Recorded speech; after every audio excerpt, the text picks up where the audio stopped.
ntanabyara asingizwa. Mariya mutagatifu umubyeyi w'Imana, urajya udusabira ko abanyabyaha kuri ubu n'igihe tuzapfira. Amen. Nshuti bavandimwe bakunzi bacu, shalom, nimugire amahoro. Padiri Dominique uri hano i Roma ukomeje kubifuriza amahoro ya Nyagasani Yezu Kristo. Ubuvunyi bw'umubyeyi Bikira Mariya Kiliziya iduhamagarira kwiyambaza iteka buri wa gatandatu, by'umwihariko muri kuno kwezi kwa Gicurasi kwamwitiriwe. Ubwo buvunyi bubahoreho.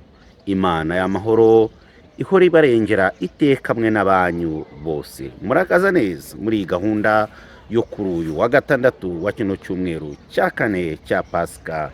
Reka twongere twiragize Imana, twishyira imbere y'Imana, dutakambere Imana, kubera ko umuntu ari umunyantege nke, ariko iteka akaba akeneye ukuboko kw'Imana, akaba akeneye imbaraga z'Imana, akaba akeneye uburengezi bw'Imana. Nyamara kugira ngo izo ntege nke za muntu zihoberane n'ineza y'Imana, ni ngombwa ko umuntu abanza guca bugufi iteka, maze tukabikora tugira tuti: Nyagasani Yesu utubabarire, Kristu Nyagasani Yesu utubabarire, Nyagasani Yesu utubabarire. Isomo ryo mu gitabo cy'ibyakozwe n'intumwa umutwe wa 13 umurongo wa 44 kugera ku murongo wa 52. Ku isabato yakurikiye inyigisho ya mbere ya Paulo e Antiokiya wo muri Pisidiya, hafi umujyi wose urakorana kugira ngo bumve ijambo ry'Imana. Abayahudi rero ngo babone icyo kivunge cy'abantu bagira ishyari, niko guhinyura ibyo Paulo yavugaga babisebya. Nuko Paulo na Barinaba bavuga ntacyo bishisha, bati byari ngombwa ko ari mwe mubanza gushishikarizwa ijambo ry'Imana. None ubwo muryamaganye mukabona ko mwebwe ubwanyu mudakwiye ubugingo buhoraho, ngaho rero twisangiye abanyamahanga. Ni nako Nyagasani yadutegetse agira ati: nagushyiriyeho kuba urumuri rw'amahanga, kugira ngo uzajyane ijambo ry'umukiro kugeza aho isi igarukira. Abanyamahanga babyumvise barishima, basingiza ijambo rya Nyagasani, n'abari baragenewe ubugingo bose baremera. Nuko ijambo rya Nyagasani ryogera muri icyo gihugu cyose, ariko Abayahudi boshya abagore b'abapfasoni bubahaga Imana kimwe n'abanyacyubahiro bo muri uwo mujyi, babateza Paulo na Barinaba ngo babatoteze kugeza ubwo babamenesha mu gihugu cyabo. Nabo ngo bamare kwihungura umukungugu wo mu birenge byabo, barawubasigira maze bajya mu mujyi witwa Ikoniyo. Abigishwa baho basigaye buzuye ibyishimo na Roho Mutagatifu. Ijambo ry'Imana. Amagambo yo mu Ivanjiri ntagatifu uko yanditswe na Yohana umutwe wa 14 umurongo wa 7 kugera ku wa 14. Muri icyo gihe Yezu agiye kuva kuri isi ngo asange se, abwira abigishwa be ati: yaba mwari munsi na Data mwamumenya, icyakora kuva ubu muramuzi kandi mwaramubonye. Filipo niko guhita amubwira ati: Nyagasani twereke so, biraba biduhagije. Yezu aramusubiza ati: Filipo we, n'iminsi yose tumaranye ukaba utanzi? Uwambonye aba yabonye Data. Ushobora ute kuvuga ngo twereke so? Rwose nimwemera ko ndi muri Data na Data akaba muri jye. Amagambo mbabwira sinyavuga ku bwanjye, ahubwo Data uhora muri njye niwe ukora imirimo ye. Nimwemere ko ndi muri Data na Data akaba muri jye, byibuze nimwemezwe n'ibyo nkora. Ndababwira ukuri koko, unyemera azakora imirimo nkora, ndetse azakora n'ibitambutseho, kuko ngiye kwa Data. Byongeye kandi, icyo muzasaba Data cyose mu izina ryanjye nzagikora, kugira ngo Data ahererwe ikuzo muri Mwana. Nimugire icyo musaba mu izina ryanjye nzagikora. Iyo ni Ivanjiri ntagatifu. Murakaza neza nshuti bavandimwe bacu muri iyi gahunda yo kuri uwa gatandatu. Wowe wiyemeje gufungura kuri uyu murongo nyogezabutumwa wacu, wahisemo neza, Nyagasani ari kumwe nawe. Reka uyu munsi twongere igice cya mbere tubashishikarize, tunabibutse ko turi muri kwa kwezi kwa Bikira Mariya, by'umwihariko mwebwe abakunda kunyura ku mubyeyi Bikira Mariya, mwebwe mwahisemo kuba indabo za Mariya. Nibyo koko umubyeyi Bikira Mariya abasukire, umubyeyi Bikira Mariya abakomeze abatabarize, abatakambire, kandi navuga abatwikiriza igishura cy'ubutungane bwe. Umubyeyi Bikira Mariya, nk'uko Yezu Kristo mu ivanjiri yavuze ati, ngiye kwa data, ati ariko muzi data. Filipo ati, twamumenya dute? Filipo ikibazo yari afite, twamumenya dute? Yezu ati, umbonye ababonye data.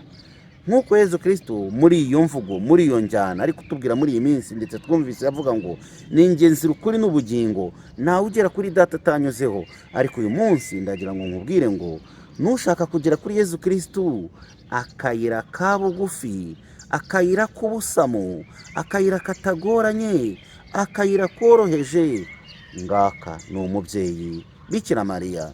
Umubyeyi Bikira Mariya ntabwo ndi kwereka ishusho nk'uko abantu bamwe bakunda kubaserereza, kubasebya ngo abagatolika musenga amashusho. Reka da, ahubwo iyo tubonye ishusho itwibutsa nyirayo. Uzafate ifoto yawe yitegereze. None se tuvuge niyo umuntu yitabye Imana, cyangwa se twe kuvuga no kwitaba Imana mu buzima busanzwe bwa buri munsi, iyo ubonye ifoto yawe ubona iki? Iyo ubonye nk'umuntu wawe, umubyeyi wawe, inshuti yawe yatabarutse, ariko ukaba ufite ishusho, ukaba ufite ifoto, wumva umerewe ute? Uranezerwa, uranezerwa. Niyo mpamvu rero iyi shusho ikwibutsa Bikira Mariya. Ntabwo usenga ishusho, ahubwo irakorohereza mu mitekerereze, mu myizerere yawe, mu mibonere yawe, mu gutwara ubwonko ukabutembereza ukabushyitsa ku mubyeyi Bikira Mariya. Iyo wifashisha ishusho biroroha. Kristo Yezu nakuzwe. Kwezi rero kwa Bikira Mariya ndagira ngo nongere mbibutse mwese bavandimwe, mbahamagarire gukunda uwo mubyeyi Bikira Mariya, muvuge rozari cyane. No mu kwezi kwa 10 murabizi ko babahamagarira gukunda rozari, kuvuga rozari kenshi.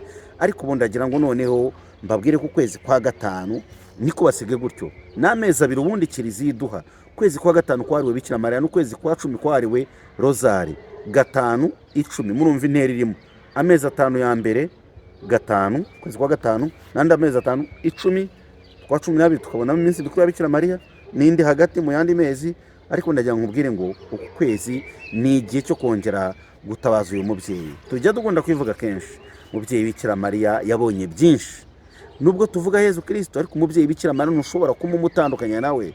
We wamutwaye amezi 9, aho wavuze ngo fiat, we wemeye bwa butumwa bwa marayika Gaburiyeli. Iyo atabyemera byari kugenda gute? Ni ibintu abantu benshi bakunda kwibaza. Wavuze ati, dore ndi umuja wa Nyagasani, ibyo uvuze bingirirweho.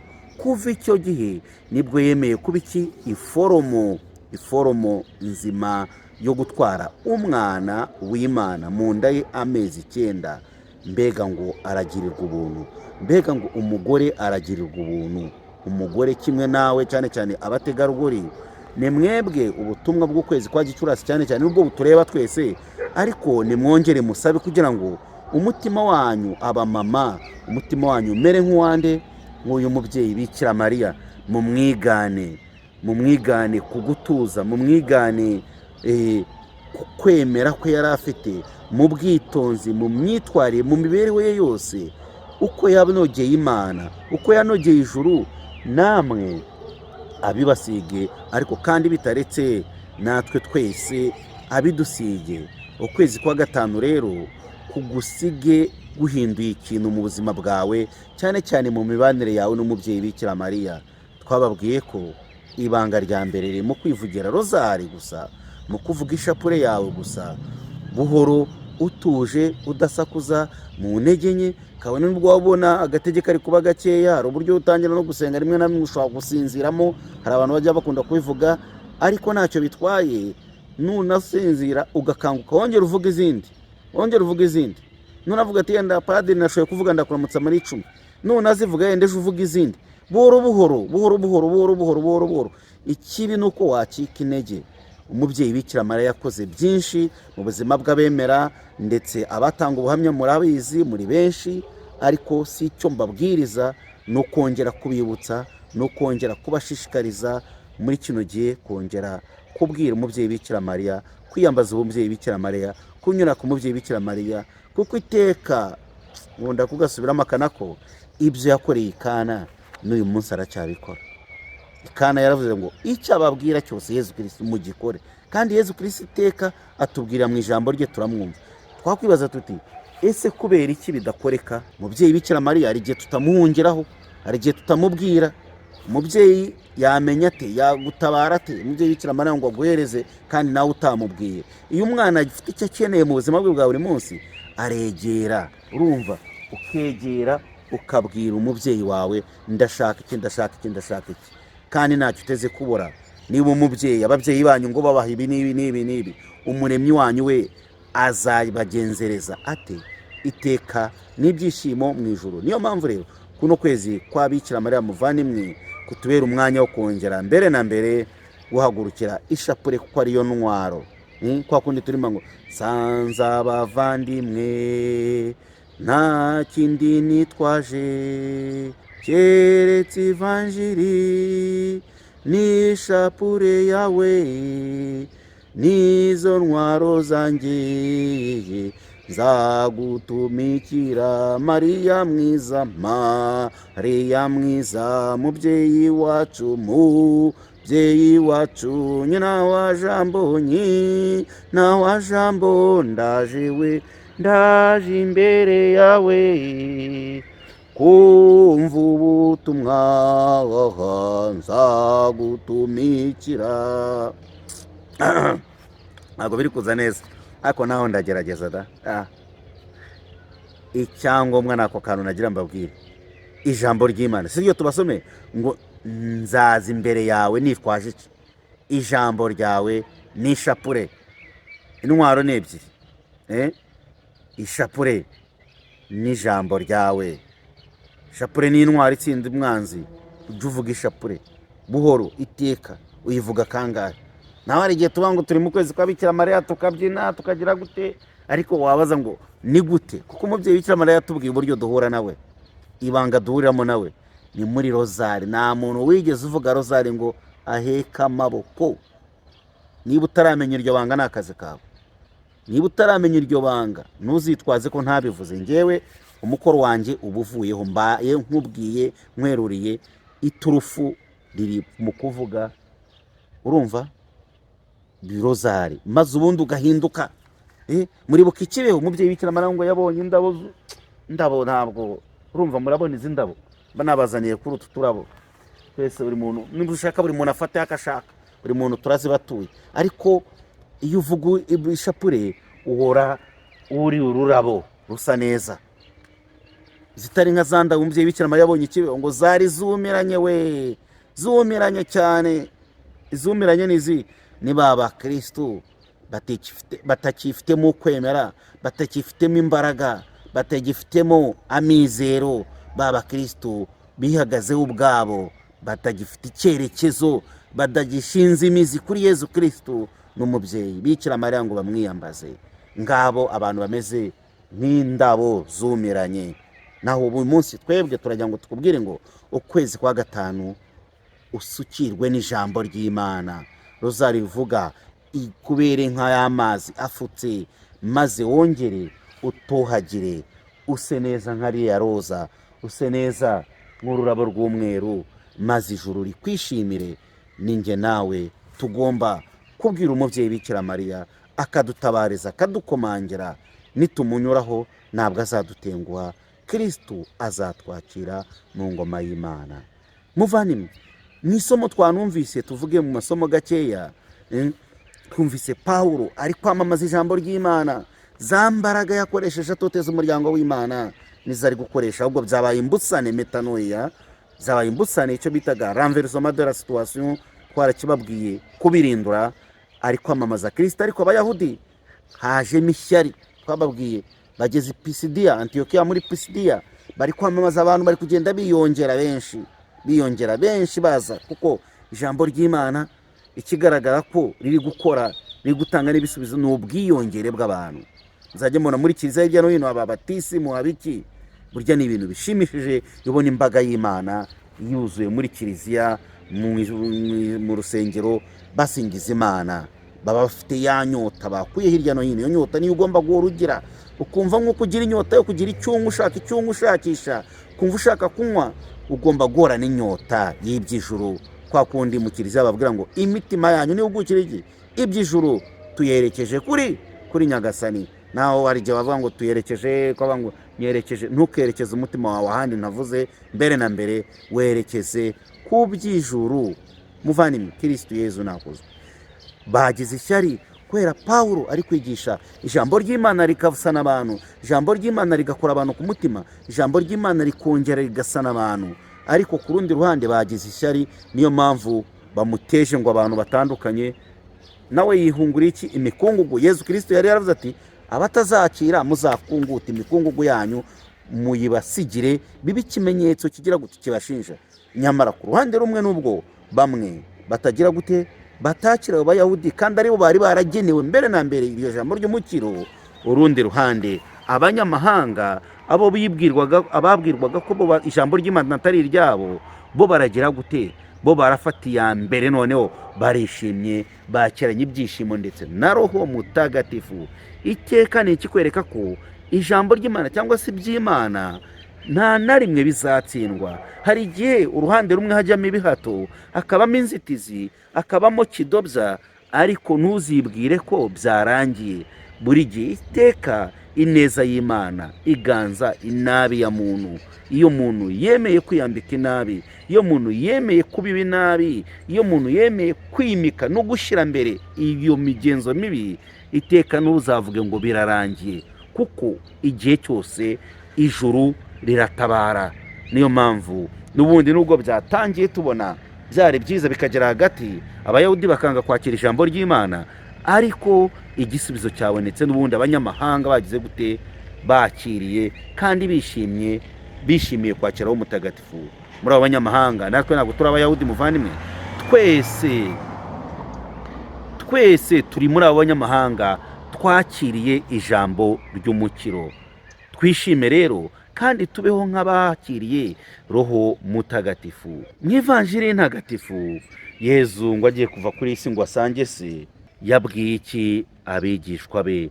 ati yaba mwari munzi na data mwakamumenye, atari ko bumwe muramuzi. Filipo nawe avuye ati twamumenya dute? nibyo koko, kandi urumva ko nubwo bamwe mu bigishwa ba Yezu bari barabanye nawe, ariko imvugo ya Yezu hari igihe yabaga ihanitse, bumwe ntibashobore kuyakira. Yezu arababwira ati umbonye ababonye data. iki ni cyerekana ubumwe. Yezu nk'Imana mwana n'Imana data n'umwe. icyo ni ubumwe. hari igihe nigeze kubabwira, hari igihe abantu bumva tuvuga Imana data na mwana na Roho Mutagatifu, abapersona batatu, ubutatu butagatifu. rero Yezu Kristo icyo nshaka kuvuga nuko yavuze ngo Filipo we nawe ntabwo ubizi. Yezu ashusho nk'utangazwa no kubona Filipo atabizi, ariko aramusobanurira, aramubwira ati basi data we bari basanzwe bamwemera, Imana ya Aburahamu, Imana ya Isaki, Imana ya Yakobo, ariko bakavuga bati basi mwemezwe n'ibyo nkora. ibikorwa bya Yezu Kristo bihari kugira ngo bishyigikire, kugira ngo bimurike, kugira ngo bishimangire Kristo uwo ari we. kandi akanavuga ngo uzamwemera nawe azamuha gukora ibisumbyeho. ndetse mwagiye mubona mu gitabo cy'ibyakozwe n'intumwa, aricyo gitabo cy'ibyakozwe na Roho Mutagatifu, aricyo gice cya 2 n'icya 1, ndetse turi kumva kirimo Pawulo Mutagatifu, batwereka uburyo intumwa muribuka Petero yabona papa bazakora ibyo Yezu neza, fotokopi y'ibitangaza byose Yezu yakoze, nabo barabikoze kubera kwiringira, kubera ko bemeye kubakira ubuzima bwabo kuri Yezu Kristo. ni nayo mpamvu Yezu Kristo yavuze ngo iyo ugira ngo mwari mufite ukwemera kungana n'aka kantu kabuto ka sinapisi, mwabwira umusozi ukagenda. kubera iki bidakoreka? nuko akenshi twigira mu kwemera guke. ni nayo mpamvu iteka dusaba ngo nyongerera ukwemera kwanjye, kuko ukwemera kwanjye ari guke. Yezu Kristo nta na rimwe tuzamusaba ngo dutamara amasa. yongeye kuvuga mu ivanjiri ngo icyo muzasaba cyose mu izina ryanjye nzakibaha. hari indirimbo sinzi ukuntu yajyaga avuga ngo cyone kimurishaba nimweshengereza. icyo muzasaba cyose data mumwizeye muzagihabwa. nimusabe muzahabwa bavandimwe. ivanjiri kongera iti mukomange muzakingurirwa. Kwa data hari ibisubizo, kwa Yezu ntacyo tuhabuze, ahubwo nimukomeze mwiringire Imana. Ndabashimiye rero mwese ku munsi wa gatandatu mwe mwahaye agaciro uyu minota, mukomeze musaba Imana, mukomeze mwinginga Imana, mukomeze mutabaza Imana, muyoboke Imana, mwemere Imana. Icyo muzasaba cyose, iri jambo ryo mu Cakarongo ngo muzakironka. Nimusabane ukwizera, musabane urukundo, musabane ukwemera. Ineza, impuhwe n'urukundo bya Nyagasani Yezu Kristo bihorane nawe n'abawe bose. Urakoze Nyagasani Yezu, urakoze mubyeyi mwiza, ngwino ko ukomeze uturwaneho. Buri muntu muri twe nyuma y'inyigisho icyo agusabye ukimuye Nyagasani Yezu, ubu n'iteka ryose. Amen. Nyagasani Yezu nabane namwe, binyuze ku buvunyi bw'umubyeyi Bikira Mariya, umwamikazi wa Kibeho, ushobora byose nabaho umugisha Imana Data na Mwana na Roho Mutagatifu. Amen. Padiri Dominique, i Roma. Mwese mbifurije umunsi mwiza.